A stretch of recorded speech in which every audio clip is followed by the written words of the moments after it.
Hello, everybody. This is Monica Larner, the Italian reviewer with the Wine Advocate. And every week I host a series called the Italian Wine Series. They're interviews with Italian winemakers.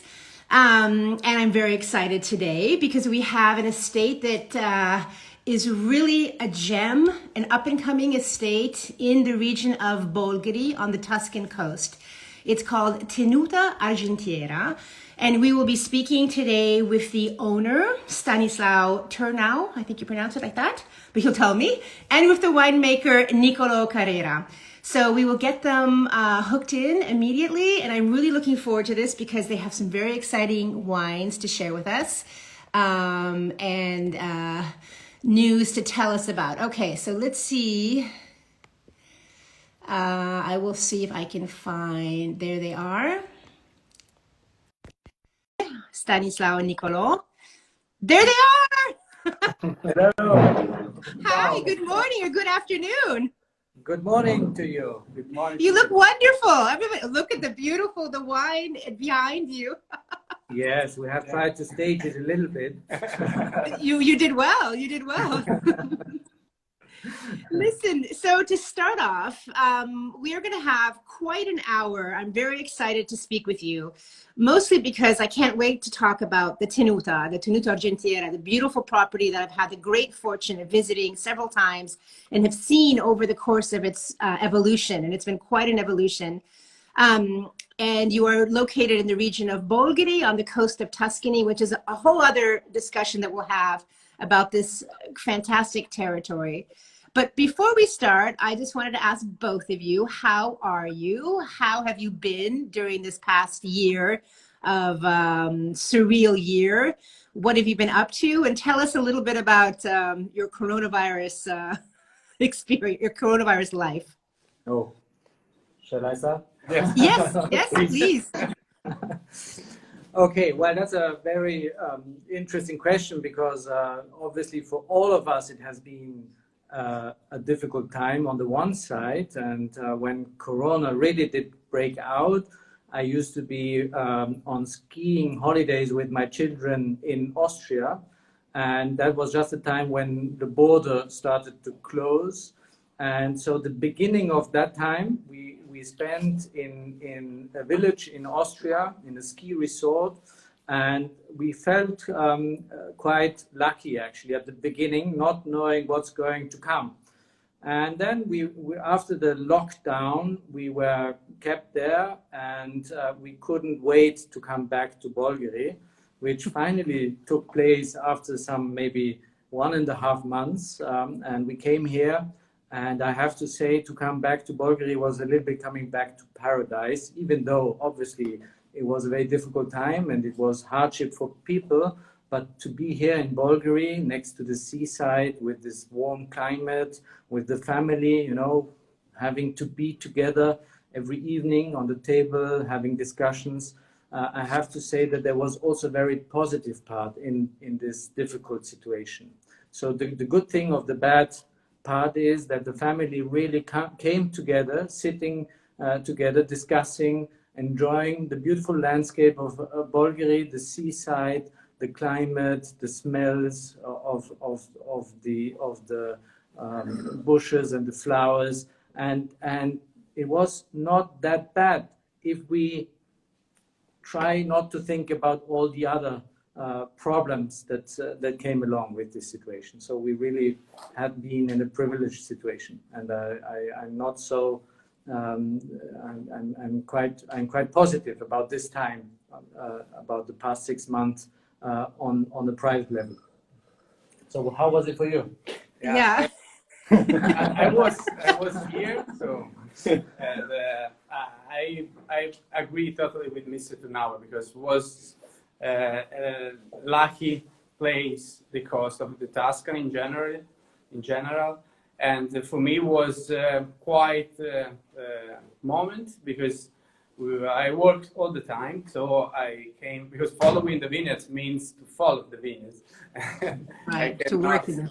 I cannot leave the production. So agriculture was not touched by the lockdown. So I still came every day working, but I had the chance to spend a lot of time during the weekend or the Easter holiday with my family. I have a child of 3 years old, so I will remember this time as an incredible moment, of course. But despite the north part of Italy that has really different situation, of course. So I feel really lucky to be here, and since the beginning, I would like to push harder as we can the work and the quality of the vintage, and that now is going at the end of the part, of course, since we are in the harvest, and so was a good moment for the area. I guess it was totally empty, of course, weird and unbelievable, of course. Surreal. Listen, I want to remind our viewers, if anybody has any questions throughout this hour that we're together, please go ahead and write them in the comments and we'll try to answer all the questions. Also, I see that we already have friends from Japan. Hello. Germany and India. Thank you very much for joining us. If anybody else is watching from, somebody's drinking wine right now. If anybody is watching us from another country, just write in your country and let us know where you're coming from. We'll try to say hi to everybody. And again, any comments or questions are always welcome. So before we start the main part of this conversation, we're talking about an estate that's not new, because Tenuta Argentiera has been, I remember visiting it more than 15 years ago, I think, for the first time. And it's always been a reality on the Tuscan coast. But it's one of the estates that, hi, California, Berkeley. It's one of the estates that I watch as a journalist with great regard because of the amazing changes, all positive, and the philosophy that's kind of evolved over the years. So I want to talk. Hello, the Netherlands. I want to talk a little bit about the Tenuta, but before we get into the history of the Tenuta, could I have both of you, Nicolò and Stanislaus, introduce yourselves and your backgrounds and tell us a little bit about you, because we have interesting stories for both of you. So yeah, give us a little bit of your personal background, starting with you, Stanislaus. Okay, okay. Okay, so my personal background is that I grew up in Switzerland my first 10 years of life. Then we moved back to Austria, and there my business life started quite early. When I was 19 years old, I joined the company of my grandfather, and my business life started from there on. And then I did do my studies and had my career within the family business. I bought then the company from the family trust, and I was brought up in a situation where I could see many other family businesses as well, and for me it was interesting to see how important it is that if you are really strong connected to your business, that you don't miss the point, the time when you step down. So it was always in my imagination I should not become too old, that I'm not willing anymore to step down from my wonderful position. So this was in my mind, and therefore I was thinking about finding something which I could do beside my professional career in the future, and also to give my children the opportunity to step into the business and to develop their own ways, and not having me there telling them what they're doing wrong. So beside that, I had an invitation, and I came along to this beautiful place here in Bolgheri, which is a little DOC, a little wine area on the coast side, overlooking the Tuscan archipelago, and came to try the wines here, and I was overwhelmed by the beauty of the wines, and and also by the beauty of the landscape, and also the kindness of the people here, and this easy way of living in a high quality. And so this was the first time when it opened my mind for the idea, actually the wine business is quite interesting if you can do it in an area like Bulgari.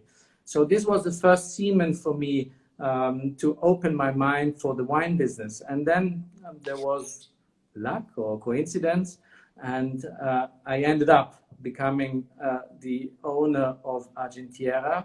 And then as a family, we came here and spent some holidays, and we made a brave decision because our children, we have 3 children, now they are 17, 14, and 11, but at those days they were 2 years younger. And we made the decision that we would leave actually home and move to Italy, to Tuscany and to Bolgheri, because it was so beautiful, and we thought it would be the right choice for us.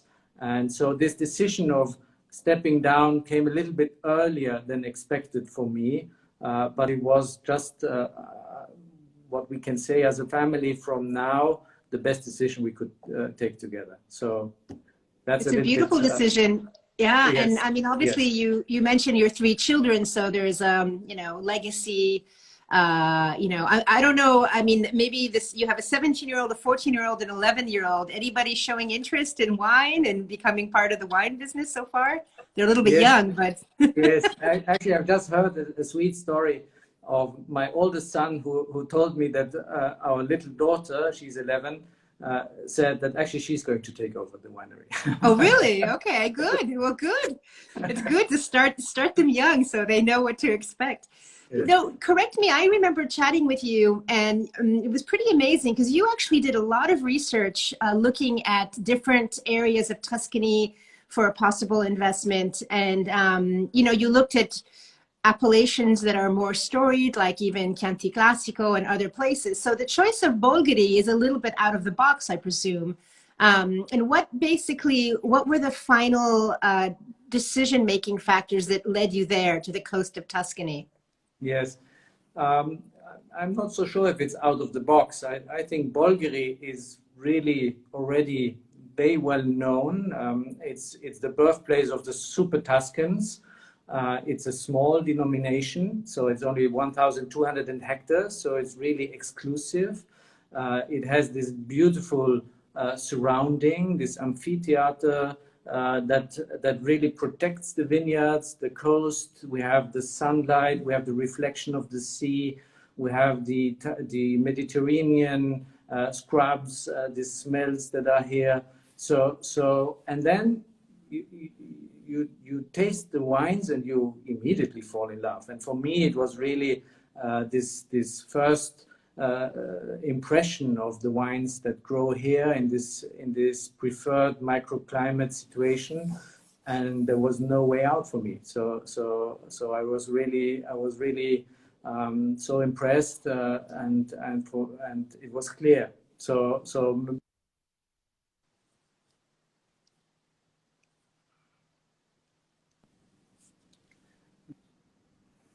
hello, yeah, now we are back Oh, again. yeah, no, I just, it froze for a second, but you're back. Good. Yes.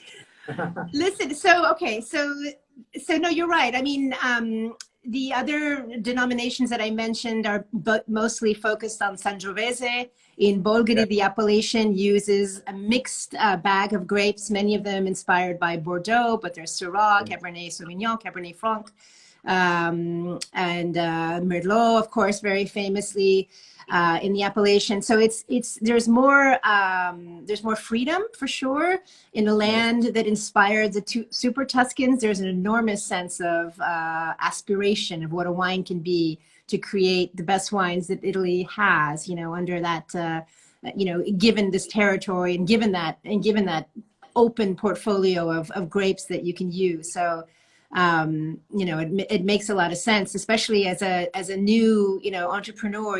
I can imagine that there's it's very attractive in an area like Bulgari that gives you more options in terms of how you shape the portfolio of wines and what the future is. Absolutely. That's a good point. That's absolutely a good point. The freedom you have here, and also for me, when I was hooked to the wines, at the beginning of my younger career, I have to say, I was attached to the Bordeaux blends always. But to really to detect what is possible here in this area with the Bordeaux blends, that really overwhelmed me.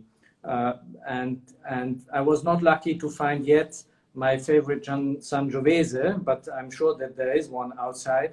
But it's also a kind of personal preference to this direction for me personally. So I'd like to say hi. We said hello. We have somebody from Japan, Germany, India, China, Russia, Texas, Argentina, the Netherlands, Chile, Sweden, and Alsace. Welcome to you all. Thank you so much for joining us again. And I repeat, if anybody has any questions, just go ahead. Nicolò, tell us a little bit about your background, where you're from, and what your and how your winemaking experience has brought you to make wine at the Tenuta Argentiera.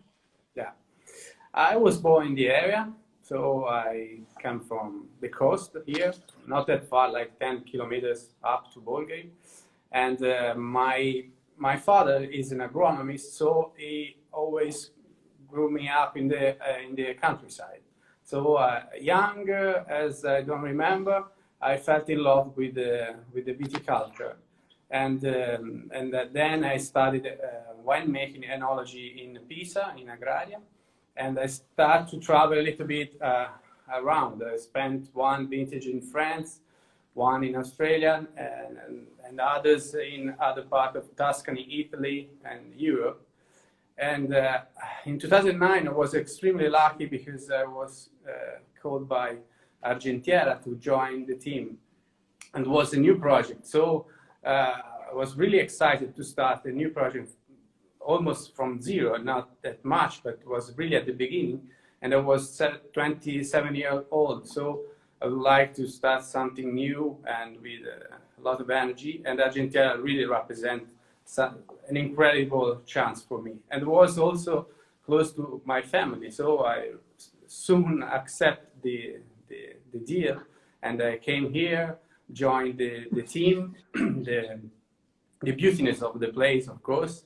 And I'm still here, so I'm totally happy about my decision. And I was lucky because it was a really start of the incredible project in the area. And now I'm very confident that it was a super right decision at that time. Well, everybody listening will kind of, tune into the fact that we're all talking about paradise, because Tenuta Argentiera is probably the closest thing that you come to on earth to paradise. It is a stunning estate, and I don't use those words lightly. It is not hyperbole. Tenuta Argentiera sits on a kind of promontory on the lower part of the Bulgari appellation, and it has vineyards that are kind of inclined perfectly at a gentle slope facing the Tyrrhenian Sea. And we talked briefly, we mentioned the light. That's very important because the light is not only reflected from the sunshine, but it kind of comes off the sea as well. So you have this warm, caressing light that surrounds the vineyards from all sides. And the Bulgari appellation is characterized by very varied soil types, which was kind of unexpected because a lot of the soil types come down from the hills at the back of the sea towards the coastline. And so there are different strips of different soil types across the appellation, making it quite interesting because one vineyard can be completely different than the next. There are alluvial soils, and there are all kinds of different calcareous and limestone deposits and areas of schisty soil. So it's all very varied. And it's very interesting then, because then you can plant the varietal, whatever you choose, Cabernet Sauvignon or Cabernet Franc, Merlot, according to the soil types that you have. Vermentino is another grape that's grown, the white Vermentino, with abundance on the coast of Tuscany. But Tenuta Argentiera just has this perfect positioning. You drive up to the estate, there's a beautiful pine tree lined drive that goes through a bit of a forest, and then you open into this plateau of incredible beauty because these vineyards are just so sun-kissed and the light is incredible.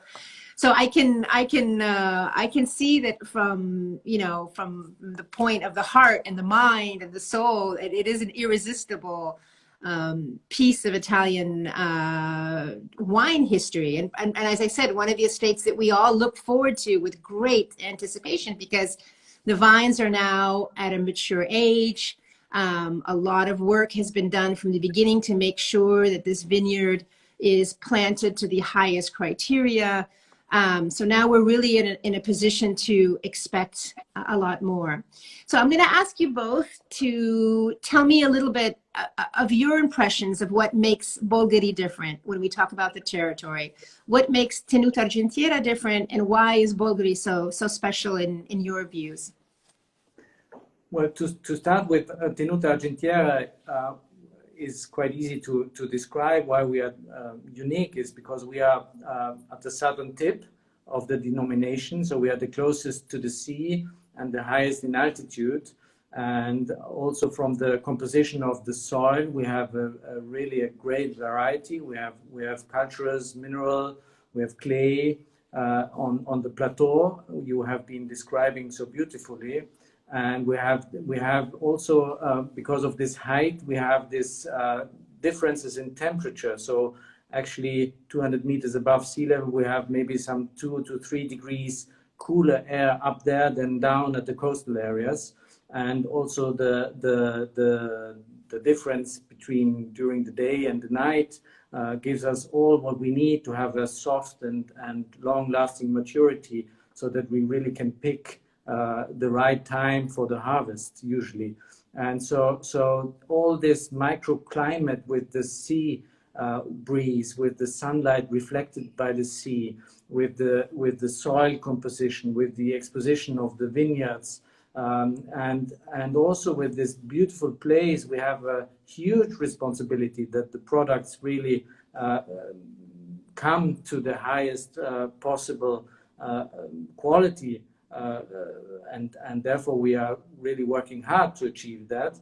And for me, it was incredible, losing my heart after visiting Argentira, but then tasting the wines and realizing it's not just a beautiful place, but it really produces lovely, silky wines with complexity, with elegance. So this was, for me, it was overwhelming and incredible. And I think, obviously, this whole area of Bolgheri, which is close to the seaside, is privileged, having this kind of microclimate, having the seaside, having the soils that are different, obviously in different areas, but also if you try the results that are made out in this area, you can enjoy them on a very high level. So obviously you find other parts as well. We are small. We are only 1,200 hectares, as I mentioned already, so it's really a small denomination. The people are very supportive. We support each other if we have questions or if we need support. It's a very nice community, and we are also, in this, how should I say, in this fame of the Super Tuscans, obviously that helps us also to make the people to understand what we are, because the more famous brands, they are well known all over the world, and if you tell about we know now about, and so that helps as well, obviously, for us also to communicate what Bolgheri is. But maybe Nicolò can add some more technical details about Bolgheri. Yeah, of course. I will mention the people in Bulgari, because the project in such a tiny place, it's so crowded about the good winery, a great project. So of course the competition in terms of making high quality wine is very high, incredible in such a small place of the world. And so the people like owner and the winemaker, of course, is really high in quality. And like the place, of course, all the area is an amphitheater looking at the sea. So the microclimate here is incredible. We don't have a lot of rain, but still we have a sea breeze every day. So the appellation really benefit of a great value. And the wine reflects really a good place, a good elegance in terms of quality. And Argentina, of course, you both already said many our best things, but the light and the climate here is incredible. So, and I won't forget the wind too, because I know that there's special currents that come off the islands and create a channel, right, that only hits that one area really of Bolgheri. It's quite magical. Yeah, exactly. Every day we have this wind that give us the chance to have really healthy grapes, also in humid situation or warm and rainy situation. So it's Argentina is a quite unique place to grow vines. Yes. So listen, Nicolò, I'll direct the next question at you. The portfolio of wines has changed a little bit over the last years. Can you name name from lower entry to top entry, going to the Bulgari Superiore, the different wines you have in the portfolio and what blends they represent in the current portfolio? Yes, and so we start with our Poggio ai Ginepri line that we have the rosé, that is Bolgheri rosé, made by Syrah and Cabernet Sauvignon. And then we started to produce in the 2018 Vermentino in label. In the past was just the IGT Toscana. So 2 years ago we decided to produce a Vermentino, since we planted 3 hectares in 2015 of Vermentino in our And the Vermentino's on the lower part, no? It's on the lower part of the... Exactly. It's really close to the sea. It's less than 1 kilometer far from the sea. And since we planted that, we start to produce not anymore as IGT Toscana, but as IGT Vermentino. And then we have the Poggio Ginepri Red. This is our more representative in terms of number. That is a blend of Cabernet Sauvignon, Merlot, Cabernet Franc, and Petit Verdot. And then growing up, we have the Villa Donoratico, that is a wine where the heart of production is the north part of the property on a slope that seems to have some characteristics like Argentira soil that you well described before. And Villa Donoratico has the same blend of Poggio Ginepri, but with a very complex type of soil that give to the wine such a good structure, good ripeness, and very well balanced wine. And growing up in terms of the property, going on the slope of Argentira, we arrive at the plateau of Argentira, where we produce Argentira in the best soil of the property. That is a Cabernet Sauvignon and Merlot with usually 10-50% of Cabernet Franc that gives a touch of elegance and spicy to the wine.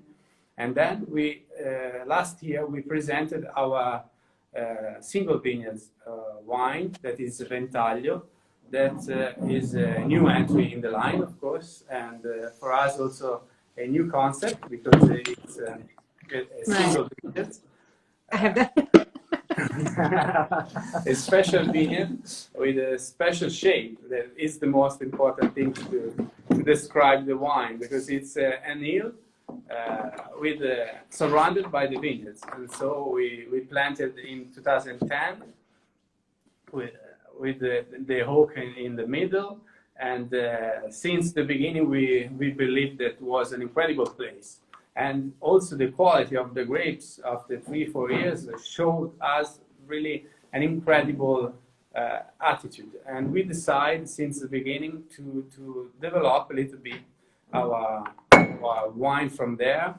And since that, we achieved an incredible quality in the 15, and we decided to bottle as a single vineyard. And we decided that since that, Argentina should have only a single vineyard as a true top wine of the property.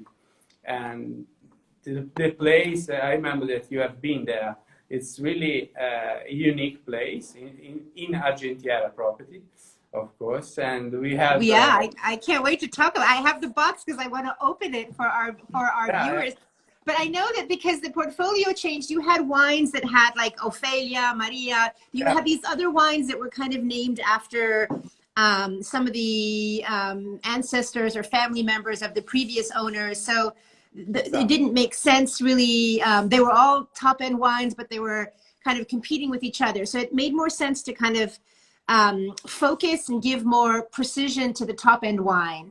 And so the Ventaglio, it comes from the fan shape of the vineyard. Now that the vines are planted around a beautiful oak tree that sits, it sits just, you know, this oak tree takes up the whole, oh yes, you see, oh my God, there it is. You can see it perfectly. This incredibly majestic oak tree and the fan of vineyards around it, the Ventaglio vineyard. So that vineyard, I mean, in the past, the fruit for that wine, for the fruit from that vineyard went to the other wines, I imagine. It wasn't, it had never really been considered as a single vineyard possibility, no? Before you made the Ventaglio. I mean, the fruit from there was blended in with the other wines. Actually, with the other top wines. This Cabernet Franc we planted in 2010. So right, okay. It was pretty young in the 15, of course. Right. But after three vintage maximum, we decided the quality was incredible high, and we decided to bottle separately. We aged separately, of course, and at the end, as a trial, of course, we found an incredible quality that was with the agree of Mr. Turnauer. The Cabernet Franc was something that we felt as the wine should represent the highest point of Argentira. So I'll open the box because it is quite, I mean, in terms of the packaging, it is fantastic. So you have the first cover comes off, and then let's see how I can, and then the wine opens. Let's see, if I can do this correctly. And as the box opens, it creates this beautiful fan. See? There, you can see it. You can see the open bottle behind our guest sitting on the mantelpiece, and now I have one here too in California. It's fantastic. And then you can see, of course, the oak tree there. Yes. I mean, it's an incredible wine. I have tasted the 2015 and the 2016 vintages, which are basically, you know, the inaugural vintages of the wine. So we have a new protagonist of Bulgari for sure, with a wine of this, you know, this richness and this elegance and you know, very, very special wine that fits perfectly into the philosophy of the appellation, you know, of the Super Tuscans and of Bolgheri. So tell us, so Ventaglio, so the idea, obviously you recognize that this was the site, as you said, the vines in 2010 were planted, and already the idea was to create this single vineyard wine. So tell us a little bit, do you have, I mean, do you have any future plans? Are there other sites that you're looking at? Will there be other single vineyard expressions? Or what are you thinking in terms of the future?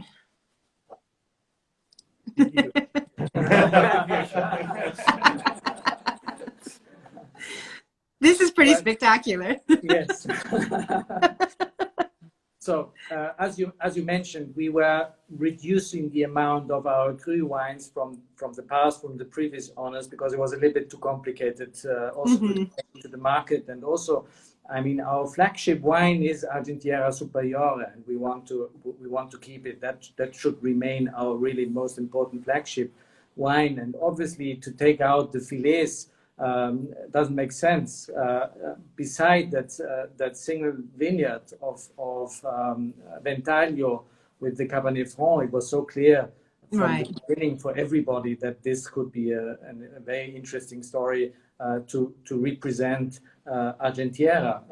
And also for me, it was interesting because it was planted in 2010, and also the vintage of 2015 was already in the cellar when I arrived. But for me, it was also during the period of the due diligence, the Cabernet Franc expression that really surprised me a lot, and I was really very much in love with that. And then I had a friend who who kind of advised me also. He's also in the wine business, and he asked me, what is your story? I mean, you have to find your own story in Argentira. And I said, well, I just arrived. I cannot tell you now the story. And we were walking around Ventaglio to the oak tree. And I said, well, I will find my story here below this tree, not knowing that this was Ventaglio at that time. And so it came all together like a perfect puzzle that the team was working already on that, and we agreed on the Cabernet Franc idea, and Ventaglio producing this high standard of quality as the single vineyard. So our aim for the future is really to develop on the territories where we are growing, because Superiore comes from the Altana, and we are working in the vineyard still to further improve the quality and the opportunities in that sense, and also for Villa Donoratico, which is a super quality wine, and we believe that we can work on that as well for the future, and also to enlarge the quantities of Poggio, which is also a very, very nice wine at the entry level. So Ventaglio really should show the expression of the Tenuta in the single vineyard, in the Cabernet Franc, what is possible here, and should remain an exclusive project, and to work on the others really to achieve the highest potential that is possible. And Nicolò, maybe you can tell us a little bit about Cabernet Franc and Bulgari. Of course, we have some excellent examples of the grape in the area, starting with Le Macchiole, the mix of wine in Paleo, Yes. very famously 100% Cabernet Franc. We have newer examples even from your neighbors, the Antinoris, that have an estate nearby. There has been quite a buzz and quite a lot of energy and excitement around Cabernet Franc, especially in Bolgheri. And can you tell us a little bit about why the grape takes so well there, and what is it about the expression from Bolgheri that makes this grape different? I think, of course, it's many combination, but the Cabernet Franc is the grapes that benefit of dry period, of course. And so since Bulgari is a warm area during the summer period, the Cabernet Franc achieve a certain concentration during this period of the summer, late summer, August, that really help to have a complex wine that maybe sometimes in other region, other area is more difficult, I guess.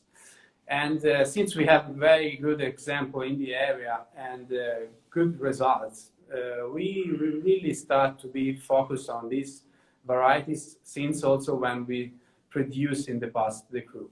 And the Cabernet Franc has an elegance in certain vintage and a complexity that is not comparable to the other varieties that I loved, of course, like the Cabernet Sauvignon and the Merlot. And so since that, in the area, I think could be a nice wine producing in certain type of soil, of course, with more clay or limestone. We can produce really high quality wine also in warm and dry season with an extremely drinkability and freshness that sometimes is missed in other varieties in certain season and vintage. So since that, we fell in love with our production, and we are confident that could be really a legacy of the production of Argentira. And Nicolò, take us into the cellar for a moment and tell us about the winemaking. You have a very, the cellar, an incredible, large, beautiful, modern, high-tech fermentation area, and a big caveau, a big, aging area, kind of all inspired by the Bordeaux school. So tell us a little bit about the winemaking process from when the fruit comes in. Yeah. So beginning from the beautiness of the place, we have the duty to maintain the beautiness in the course of the wine, to preserve the quality as we can of the berries. So we start selecting the best plot in the vineyards, of course, collecting separately each plot of the same varieties, and we ferment separately because we want to have everything at the same ripeness, the same quality. And doing that, we don't crush the berries. We select with 2 sorting tables, but we don't crush because we want to be gentle as possible. And the berries fell down in the tank by gravity, and we start to ferment, and we are in the period. So it's 25 days of maceration in the tank, where we do daily pumping over, of course, and punching down sometimes the berries, the cap of the berries, to extract in a gentle way, but in a homogeneous way. And after these 25 days maximum, we dig out and we have the secondary fermentation still in the tank. And after that, it means November, December, we start to move the wine to the barrel and the tonneau. And we keep everything separately to see how is the match between certain type of toast or tonnellerie, wood, style, match with our Cabernet Franc from certain area and from others. Since that, we really developed our method, and in 2013, we introduced the 500 liters tonneau that are more gentle, maybe with certain lot, with certain type of wine. And so now we are focused really to have less wood and respect as possible the fruitiness of our wine, and also to link the soil composition to our plot and our wine at the end, because Argentira should be a wine from the soil. And this is the philosophy of Stéphane de Lenoncourt that started the project and still is the consultant in Argentira with Julien Lavenue. And so we are really focused to make wine from terroir, of course. And since we have this beautiness and richness of type of soil, our way is to maintain the quality and at the end match, of course, all the plot, all the quality together to have the best blend for Argentira, Villa Doratico, and Poggio Ginepri as well. And what oak do you use? What tonnellerie do you choose? We have plenty, of course, but the main supplier is Turnauer for the barrique, and we have some Austrian oak for the 500 liters that is Stockinger, and then we have others like Darnajou, little producer, handcraft tonnellerie in Bordeaux, and then we have Anna Selection, that is another small producer, Orion, probably I missed someone, that good and Atelier Center France that we started 2 years ago, and we are very confident of their quality. And so every year we try some tonnellerie or some wood, some types, some size. In the future, we will have in January 2 cask on 35 hectoliters from our Austrian supplier Stockinger. So we are focused on maintaining the quality, not of course with certain oaky sensation that we are not more confident with that. And you also, I mean, so you also, this is Stanislaus, maybe this question is for you. The teamwork behind the wine is quite incredible, because besides the two of you and your talent, Nicolò's talent, you also work with Leonardo Raspini, who is a name very well known in the area, starting with the Ornellaia estate, and now works with you. And of course, Federico Zilieri, who is very, I mean, from an institutional point of view and a creative winemaking point of view, one of the most important figures in the area, because his family is one of the original families of Bolgheri, noble families, and Federico has also been very active in the appellation and the denomination. So you have quite a team behind you. Tell us a little bit how that formed, and how do you all work together? I mean, it's kind of like a melting pot of the brightest minds of Bolgheri all work for Tenuta Argentiera. Yeah, let's hope so. Thank you.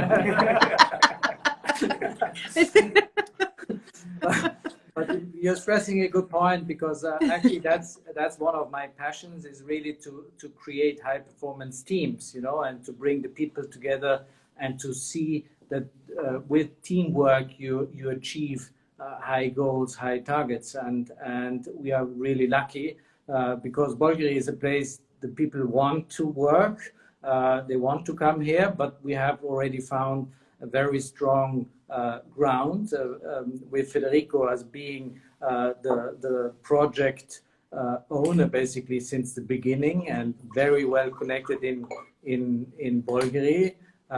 As I once stated in a dinner in Italian, he's cugini di tutti, so he's the cousin of everybody here. Literally, yeah. Literally. So basically, that's we say hi to Leonardo and Federico. Ciao.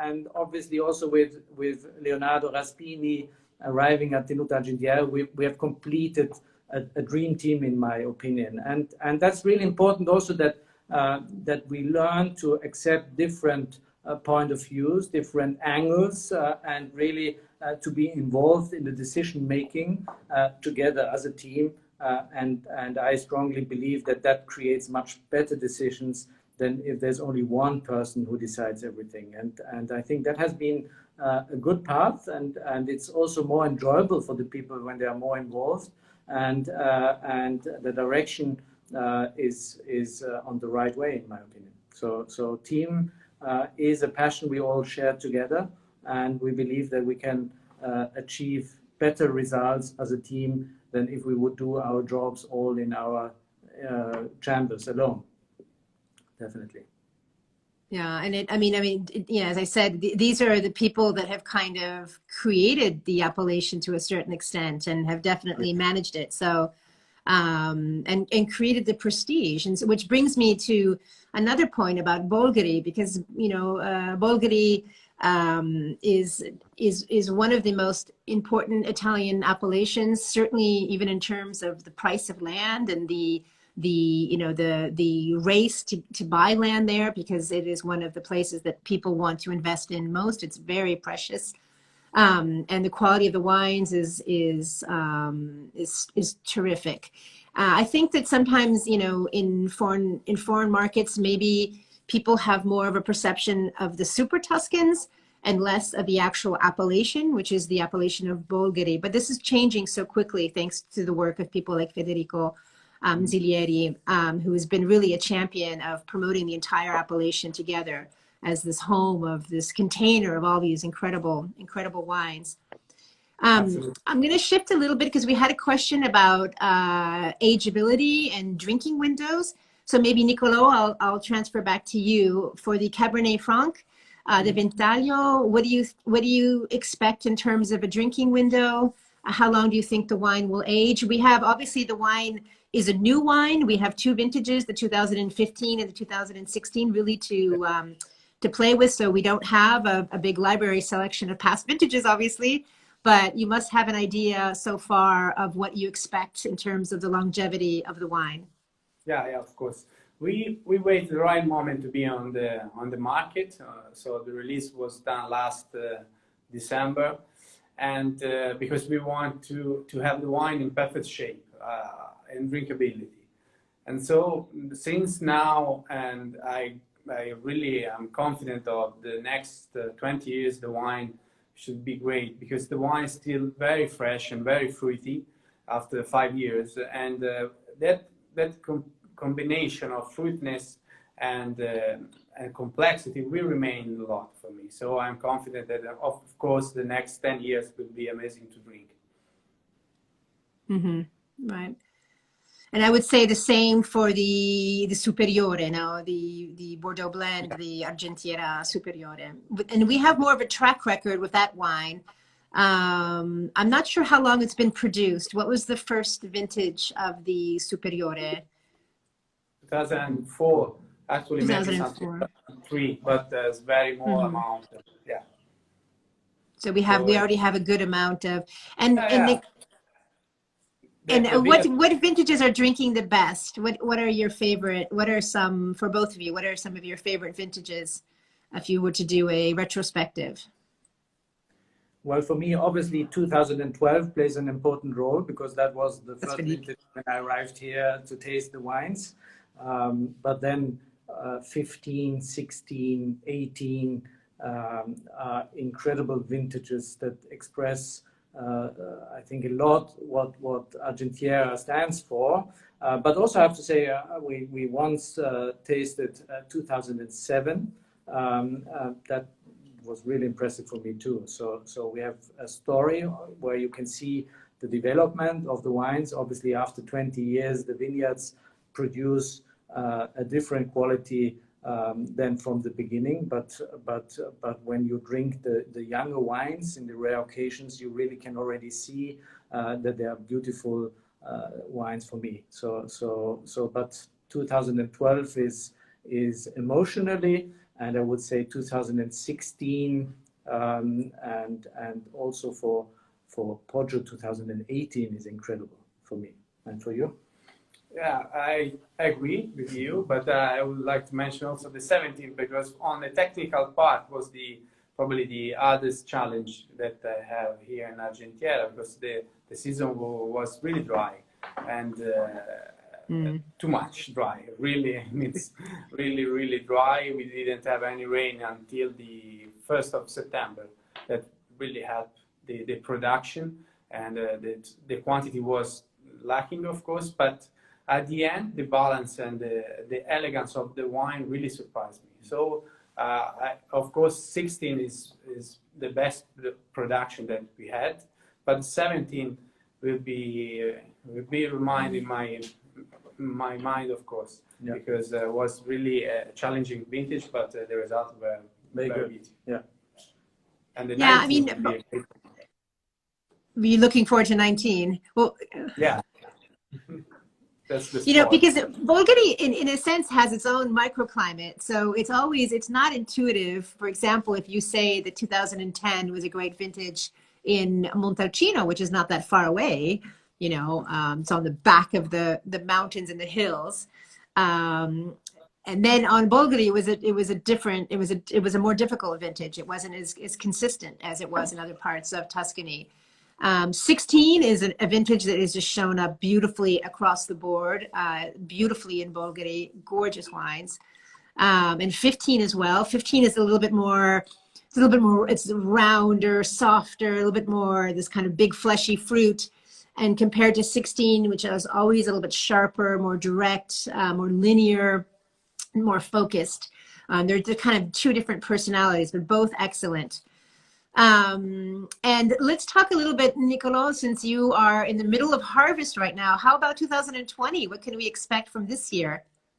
Yeah, the 20 starts with a dry season, of course. The winter and the spring was really dry. We didn't have any rain, but we had a late rain at the end of the spring, from the middle of May. That gave to the plants a certain amount of water to support the summer season. And the vegetation was not that bad during the summer. It was really in balance. We were surprised by the quality of the canopy of every vineyard here, or also in sandy soil where suffer maybe sometimes a little bit more the dryness period. And then we had a rain at the beginning of September that gave us the chance to wait a little bit more the ripeness, a certain plot, certain area. And for the moment, we started the 7th of September and with a Merlot in Villa area, where we are after 23, 24 days of maceration, so it's early to understand the quality, but the skin and the quality of the tannins was really fresh and unbelievable fruity for the Merlot that sometimes suffer too much the dry season. And the others, of course, we collected the Cabernet Franc from Ventaglio. A part of the north part was picked today, while the south part of the hill was picked last week. And so, wow. So today was a big morning for you, right? Ventaglia was big. We are Congratulations. excited about the quality, but we cannot already speak about the quality of the wine, of course. So Right, but I mean, the grapes are off the vine. That's already important, right? I mean, that's the quality of the berries inside. We had some rain last week that stopped for a while the picking period, but for the moment, this week was the heart of the art of the picking for Argentira, of course. So now we are more focused on certain Cabernet Sauvignon, and we are going to finish probably next week with certain part of a plot of Cabernet Sauvignon. So we have just a few minutes left, and I want to thank you both because you've been fantastic guests. We have a question, but I'm actually going to change, if you don't mind, our viewer from Argentina, change the question a little bit because it's a question that I also like to ask. Our viewer asked if you have any favorite Malbec, but because that's a grape that's not found very commonly in Italy, I'm going to change the question a little bit and ask both of you if there are certain wines, either international wines from anywhere in the world, French wines, Argentinian wines, or Italian wines that are of particular importance to you and your inspiration and have led you in your choices. Nicolò, I'll start with you, and then we'll end with Stanislaus.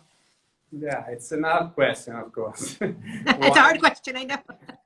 One is not that much, but of course I'm very, my career life changed in Chateau Palmer, where I spent a vintage in 2007, so, and the wine are incredible. So I would mention Chateau Palmer as my favorite Bordeaux style wine, of course. Your inspiration wine, right? Yeah. And for me, one of the first great wines from Bordeaux I tasted was Pichot Longueville. So that was also very inspirational for me. But obviously, since Argentira, there's only Argentira for me. Because I was going to ask, okay, so outside of Argentira, how about other Italian wines? Are there other regions that you are particularly enamored of?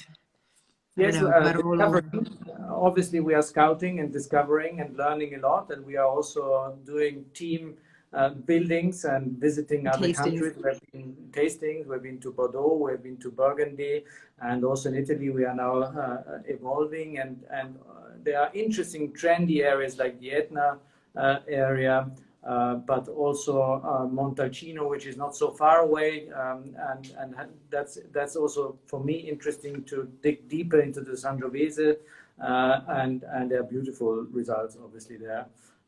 So yeah, I mean the world is full of interesting varieties and wines, but at the moment the focus is around here in Tuscany.